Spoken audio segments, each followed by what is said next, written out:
दोस्तों, क्या दिल्ली के चुनाव में भी महाराष्ट्र का पैटर्न फॉलो किया गया? क्या महाराष्ट्र वाला ही खेल दिल्ली में भी खेला गया? जी हाँ दोस्तों, कई सारी अहम बातें अब सामने आ रही हैं। दिल्ली चुनाव का रिजल्ट आ चुका है, बीजेपी जीत चुकी है, आम आदमी पार्टी हार चुकी है और इन सब के बीच में तमाम नेताओं के बयान और रिएक्शंस आ रहे हैं। इसी बीच उद्धव ठाकरे के शिवसेना के नेता संजय राउत ने प्रेस कॉन्फ्रेंस करके कई अहम बातें कही हैं और कई सवाल खड़े किए हैं। सब कुछ हम बताएंगे इस वीडियो में। शुरुआत करते हैं। नमस्कार दोस्तों, मेरा नाम है मनीष कुमार सिंह और आप देख रहे हैं 4 पीएम महाराष्ट्र।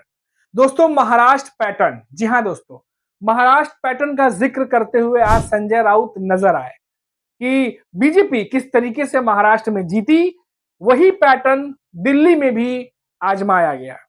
दो कई सारी बातें कही, उनमें से कुछ खास बातों का मैं जिक्र करता हूं, उसके बाद संजय राउत का बयान भी सुनवाऊंगा आपको कि संजय राउत ने कहा क्या है। पहला, उन्होंने कहा कि जो भी नेता नेतृत्व पीएम मोदी और बीजेपी के सामने खड़े होने की कोशिश करता है, उनका एजेंडा होता है कि इसे खत्म करो, हटाओ और बाहर करो। यही वजह है कि जो जितने भी अपोजिशन के नेता हैं उन पर केस डाले जाते हैं, उन्हें जेल भेजा जाता है और उसके बाद आगे की कार्रवाई की जाती है। और वही महाराष्ट्र में भी देखने को मिला, वही दिल्ली में भी देखने को मिला और बार बार ये चीजें दोहराई जा रही हैं और हो सकता है बिहार चुनाव में भी देखने को मिले। इसकी आशंका भी संजय राउत ने जाहिर की। वही अगर हम बात करें दोस्तों, तो संजय राउत ने महाराष्ट्र के पैटर्न की बात कही और भी कई चीजों के संदर्भ में। पहले आप सुनिए कि संजय राउत कह क्या रहे हैं, एक बार उनका बयान सुनवाते हैं आपको, उसके बाद हम चर्चा को आगे बढ़ाएंगे। अगर एक साथ होते तो दिल्ली का नतीजा डेफिनेटली पहले 1 घंटे में ही बीजेपी की हार सुनिश्चित हो जाती। लेकिन कांग्रेस कुछ खास परफॉर्मेंस नहीं कर पाई, सिर्फ एक जगह पर ही वो आगे दिख रही है। खाता खोल दिया बस, और क्या है। खाता खोलने के लिए ही सब लोग उतरते हैं मैदान में, लेकिन उससे हमको सबक लेना चाहिए।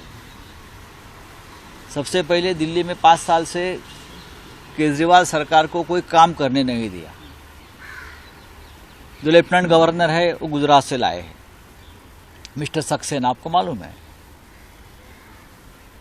लेफ्टिनेंट गवर्नर के हाथ में पूरी ताकत, सभी प्रमुख नेताओं को भी जेल में डाल दिया। उसका भी ये नतीजा है। आप सभी प्रमुख नेताओं के ऊपर आपराधिक मामले दर्ज करेंगे, जेल में डालेंगे और चुनाव जीतेंगे। ये एक फॉर्मूला महाराष्ट्र में हुआ, अब दिल्ली में है, शायद अब बिहार का चुनाव है तो बिहार में भी यही करें। तो देखा दोस्तों आपने, संजय राउत बहुत डिटेल से और बहुत ही महाराष्ट्र के बाद, क्योंकि चुनाव दिल्ली में हुए हैं और महाराष्ट्र में विधानसभा चुनाव के बाद आपको पता ही है कि कितना सियासी सरगर्मियां बढ़ी हुई थी, क्योंकि महाराष्ट्र में लोकसभा चुनाव के 3 से 4 महीने बाद ही विधानसभा चुनाव हुए और इतना बड़ा फेरबदल देखने के बाद बड़े से बड़े राजनीतिक जो ज्ञानी कहलाते हैं वो भी चौंक गए थे कि आखिर एमवीए इतना मजबूत, जो लोकसभा चुनाव में महायुति को बुरी तरीके से हरा करके आ रहा है, विधानसभा चुनाव में इतनी बड़ी हार उसको कैसे मिली। बड़े बड़े दिग्गज नेता, चाहे वो कांग्रेस के हों, चाहे वो शरद पवार के हों या फिर उद्धव ठाकरे के, वो हारे कैसे। अभी ये सब माथापच्ची चली रही थी, ईवीएम को लेकर तमाम सवाल पूछे ही जा रहे थे। अभी कल ही राहुल गांधी के साथ सुप्रिया सुले और संजय राउत ने प्रेस कॉन्फ्रेंस की, इलेक्शन कमीशन से बहुत सारे सवाल पूछे, तमाम आरोप लगाए गए, वोटर्स कैसे बढ़ गए, उनकी तमाम बातें हो रही थी। तब तक दिल्ली के रिजल्ट जो है वो आ गए। दिल्ली के रिजल्ट्स आने के बाद अरविंद केजरीवाल की जो पार्टी है, आम आदमी पार्टी, वो हार चुकी है और बीजेपी जीत चुकी है। इसी जीत के साथ फिर से कुछ सवाल जो है अब वो सबके सामने वापस घूम घूम कर आने लगे हैं, जिनमें से कुछ सवाल संजय राउत खड़े करते हुए दिखाई दिए कि क्या जानबूझ करके नेताओं को जेल में डाला जाता है, जैसा कि संजय राउत कह रहे थे कि जो भी नेतृत्व सामने खड़ा होता है उसे खत्म करने की कोशिश की जाती है। क्या महाराष्ट्र के पैटर्न से दिल्ली में चुनाव में जीत मिली? क्या यही पैटर्न और फॉर्मूला अब बिहार के चुनाव में भी लागू करेंगे? तो कई सारे सवाल अब संजय राउत यहाँ पर खड़े कर रहे हैं।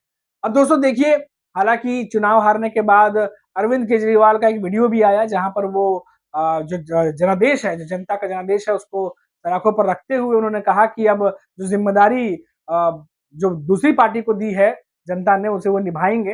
हालांकि ये एक सिंपल और सॉफ्ट मैसेज था उनका, लेकिन अब क्योंकि एनालिसिस शुरू होंगे, पार्टी क्यों हारी, उन फैक्टरों को तराशा जाएगा और कई सारे दोस्तों आप देखिएगा आने वाले समय में कई सारे मुद्दों पर, कई सारे टॉपिक्स पर बातचीत होगी। जैसे कि हरियाणा का चुनाव, अब महाराष्ट्र का चुनाव के बारे में बातचीत लगातार चल रही है। महाराष्ट्र के नेताओं की तरफ से अब तो ये भी खबर आ रही है दोस्तों कि कुछ नेता तो पग यात्रा भी निकालने वाले हैं शरद पवार के एनसीपी के, और लगातार कोशिशें चल रही थी कि उस पर जवाब मांगा जाए, लेकिन अब तक जवाब नहीं मिल रहा था पुख्ते तौर पर। और इसी वजह से कल संजय राउत ये भी कहते नजर आए कि हमने तो बोल बोल के सर फोड़ लिया, लेकिन अब तक जवाब नहीं मिला। कल राहुल गांधी ने भी कई सारे सवाल खड़े किए हैं, तो लिखित में जवाब देने की बात चुनाव आयोग द्वारा की गई है। देखते हैं कि कब तक उन्हें जवाब मिलता है।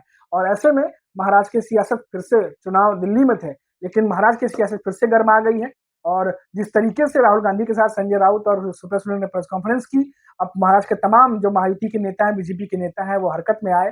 देवेंद्र फडणवीस से लेकर एकनाथ शिंदे और अजित पवार तक सबने उस पर बयान दिया और सबने ये कहा कि 440 वोल्ट का झटका लगा है और अभी तक उन्हें समझ में नहीं आ रहा, इसलिए हार के बाद जो एनडीए गठबंधन है या इंडिया गठबंधन है वो अलग अलग तरीके की बातें कर रहा है। तो दोस्तों ये तो चलिए अभी ओवरऑल जो बातें चल रही हैं वो चल रही हैं, लेकिन बात हो रही है महाराष्ट्र पैटर्न की, जो कि संजय राउत खुद भी, उन पर भी कई इल्जाम लगे थे बीच में, वो खुद भी जो है वो जेल गए थे, उसके बाद वापस आए और कई बार वो बातों बातों में जब प्रेस कॉन्फ्रेंस करते हैं तो उसका जिक्र भी करते हैं। और अभी भी, आज भी जब उन्होंने बात किया तो उसी बात को लेकर के उन्होंने जिक्र किया।